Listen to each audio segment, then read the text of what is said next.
ব্রাহ্মণবাড়িয়া কান্দিপাড়া এলাকার প্রাচীন পুকুর বাবুরবাড়ি পুকুরটি দূষণমুক্ত করতে রক্ষণাবেক্ষণ নিয়ে এগিয়ে এসেছেন এলাকাবাসী ও যুব সমাজ।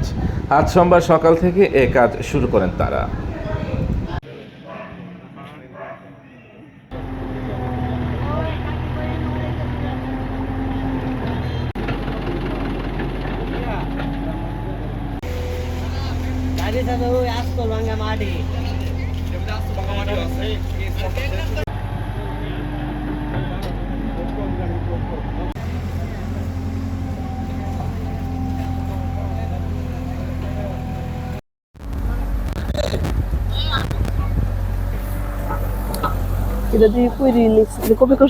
আমাদের এই পুকুরটি খুবই ঐতিহ্যবাহী পুকুর। কান্দিপাড়ার মোটামুটি শহরের কয়েকটি পুকুরের মধ্যে এটি একটি পুকুর।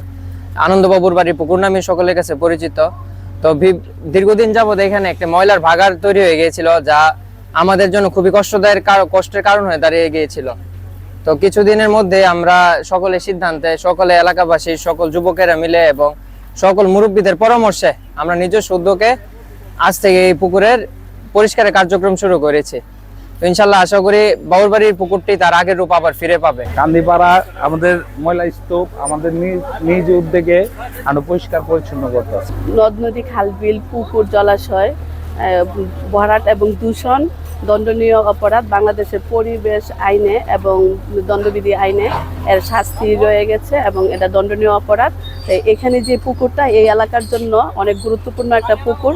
এই পুকুরটা এখানের কিছু লোক এটা ভরাট করার জন্য কিছু ময়লা ফেলে পুকুরটা ভরাট করতে চাচ্ছিল, কিন্তু এখানকার যে যুবক, বৃদ্ধ এবং জনগণ যারা আছে তারা তাদের জনস্বার্থে এবং এই এলাকায় যে পুকুরটা খুবই গুরুত্বপূর্ণ, এই পুকুরটা তাদের প্রয়োজনে এই পুকুর ভরাট এবং দূষণ থেকে রক্ষা করার জন্য তারা একসাথে হয়ে আজকে এই পুকুরের যে ময়লা আবর্জনা পরিষ্কার করছে। আমি এটার সহমত এবং আমি এখানকার যে জনগণ আছেন, বাসী আছেন, তাদেরকে আমি অনুরোধ করব তারা যেন এই পুকুরে ময়লা আবর্জনা না ফেলে এবং এই পুকুরটাকে পরিষ্কার রাখে। আর যে ময়লা আবর্জনা পরিষ্কারের যে কাজটা চলছে এটা যেন অব্যাহত থাকে। পিছনে যে পুকুরটিতে কাজ করা হচ্ছে, এই পুকুরটি বাবুরবাড়ির পুকুর নামে, এই যে ব্রাহ্মণবাড়িয়া পৌরসভার 10 নং ওয়ার্ডের কান্দিপাড়া অবশ্য বাবুরবাড়ির পুকুর নামে এটি পরিচিত। আর এটি নামকরণ কিন্তু বাবুরবাড়ির পুকুরটি। এইটি এক সময় এখানকার মানুষজন সব এখানে গোসল করতো। এখানকার তাদের প্রয়োজনীয় যে পানির যে সংগ্রহটা এখান থেকেই করতো তারা। এখানে দেখবেন যে অনেক প্রাচীন গাড় এখানে কিন্তু রয়েছে। এক সময় এখানকার মানুষ, এখানকার ছেলে মেয়েরা এখানে সাঁতার কাটতো, মানুষজন গোসল করতো, কাপড় চোপড় ধুতো। এই কাজটা কিন্তু এখন আর হচ্ছে না। এটা বিভিন্নভাবে আসলে এখানে দূষণ হয়ে গেছে। এলাকার যত বর্জ্য আছে সব কিন্তু এখানে এই পুকুরে যাচ্ছে। তো এইখানে যে ব্রাহ্মণবাড়িয়া পৌরসভার সঠিক বর্জ্য ব্যবস্থা না থাকার কারণে কিন্তু এই ব্রাহ্মণবাড়িয়া এই পুকুরটির মতো অসংখ্য পুকুর কিন্তু এইভাবে হারিয়ে গেছে। তো এই পুকুরটি উদ্ধারের জন্য এবং রক্ষণাবেক্ষণ করার জন্য এলাকার যে সচেতন যুব সমাজ আছে তারা বারবার চেষ্টা করেছে এবং তারা বিভিন্ন দপ্তরে তারা কিন্তু ঘুরে এসেছে এবং কোনো ধরনের সহযোগিতা তারা পায়নি। তারা আমাদের কাছে এসেছে, তরি বাংলাদেশের কাছে আসার পর তরি বাংলাদেশ কিন্তু ব্রাহ্মণবাড়িয়া পৌরসভার সাথে কথা বলেছে, পরিবেশ অধিদপ্তরের সাথে কথা বলেছে, কিন্তু তারপরে কোনো ধরনের আমরা সুরাহা পাইনি। আমরা বিভিন্ন আশ্বাস পেয়েছি, কিন্তু মূলত যে কাজটি করার দরকার এখানে এই কাজগুলো হয়নি।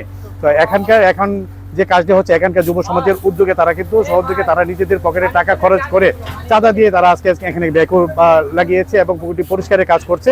এখন আমাদের কাজ হলো যে এই পুকুরটি পরিষ্কার করার পর তারপর এই পুকুরটি কীভাবে রক্ষণাবেক্ষণ করা হবে সেই দিকে একটু নজর দেওয়া।